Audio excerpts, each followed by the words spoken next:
જેનું સ્મરણ કરવું છે એનો મહિમા જો ન હોય તો ગમે એટલું બળ કરીએ પણ સ્મરણ થાય નહીં.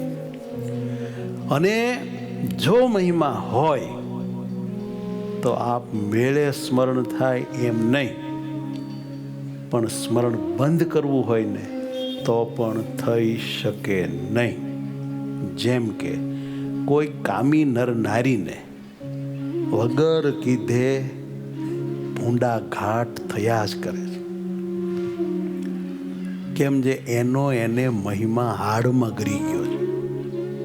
તે એ ભૂંડા ઘાટ ન કરવા ઈચ્છે, બંધ કરવા ઈચ્છે તો પણ એને એ સાંભળ્યા કરે, એ ઘાટ થયા જ કરે. કેમ જે એને એ કામ સુખ, સ્પર્શ સુખ, રૂપ સુખ માય ગરી ગયા છે.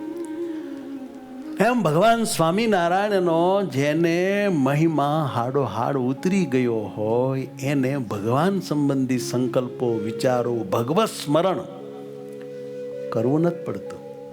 એવું થાય એની મેળે થાય, રાતે થાય, દિવસે થાય, હાલતા ચાલતા, નાતા ધોતા, ખાતા પીતા થાય. અરે સાહેબ, બંધ કરવું હોય તો બંધ ન થાય.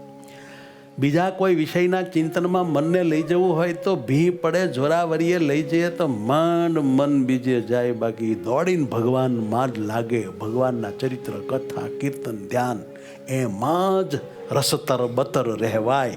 જો મહિમા હાડો હાડ થઈ ગયો હોય તો. મહિમા વિના જીવ બળિયો થાય જ નહીં,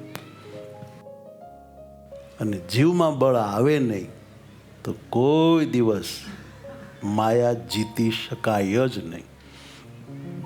કામ ક્રોધને પાછા પાડી શકાય નહીં. પંચ વિષયની વાસના ટાળી શકાય નહીં. નિર્માનીપણું પ્રાપ્ત કરી શકાય નહીં. દાસના દાસ થઈને હાથ જોડીને જીવી શકાય નહીં. સત્સંગનો ભીડો ખમી શકાય નહીં. મહિમા જોઈએ. ભગવાનનો જોઈએ, અને ભગવાનનો જેને સંબંધ છે એવા સંતો, ભક્તો આદિનો પણ ભારો ભાર મહિમા જોઈએ. માટે મહિમાની બહુ જરૂર છે.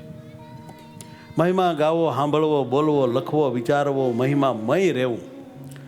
એમ કરતાં કરતાં આપણે જરૂર મહારાજ મય થઈ જઈશું, એમાં કોઈ શંકાને સ્થાન નથી.